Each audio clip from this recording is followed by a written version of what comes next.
Hier, un texte qui rapproche le traité vif de Ptolémée, qui est paru au IIe siècle, frère, et le Sefer Yetzira, qui est un grand texte kabbalistique, qui est paru à peu près un peu plus tard, enfin, au même moment. Et ces deux textes vont apparaître le problème de Saturne. C'est un moment où Saturne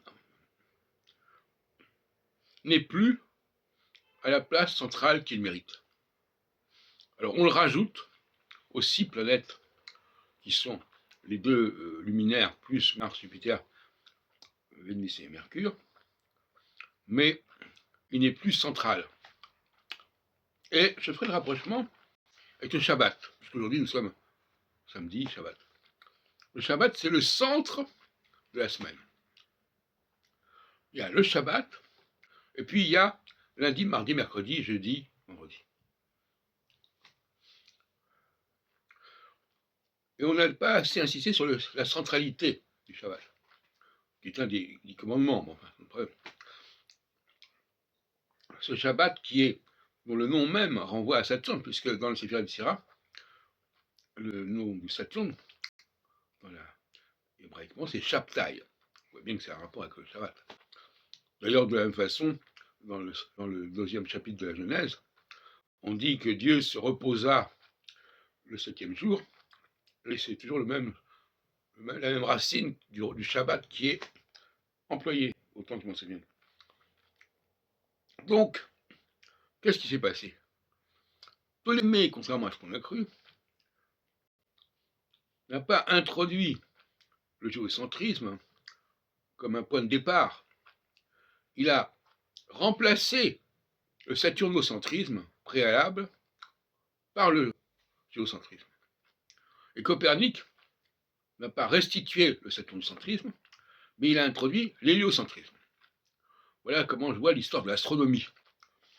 Donc pour moi, l'histoire des textes est fondamentale, et je suis un historien des textes avant tout, un doctorat d'État en histoire qui est d'abord un doctorat d'histoire des textes, de textologie, aussi bien sûr dans Centurique, et puis je m'intéresse aussi beaucoup à l'histoire des langues. Et les langues aussi, elles nous racontent une histoire, elles ont aussi une histoire. Donc, selon moi, ma théorie, c'est que, au départ, le monde était saturnocentré. On savait que Saturne était l'élément central. Et le Shabbat y atteste de cette conviction. Et avec Ptolémée, et puis un autre courant judaïque, peut-être kabbalistique plus tardif, on a basculé du saturnocentrisme vers un géocentrisme. Donc Saturne n'est plus central, c'est une planète parmi d'autres. Les astrologues vous diront, bah oui, Saturne, oui, c'est le septénaire, bon, eh bien voilà, il a son signe, il est en Capricorne et en Verseau, par exemple. En réalité, pas du tout comme ça que ça s'est passé, j'en ai déjà parlé dans une autre vidéo. Il y avait un axe, Soleil en haut vers l'été, Lune en bas vers l'hiver, et quand on a voulu remettre, comme on dit, mettre dans le rang Saturne pour qu'il soit plus central, on a déplacé la Lune pour la mettre à côté du Soleil, ce qui est aberrant, parce que le Soleil et la Lune n'ont pas du tout la même valeur.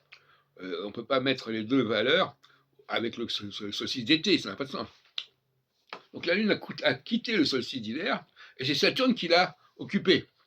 Mais en faisant ça, il perdait sa centralité.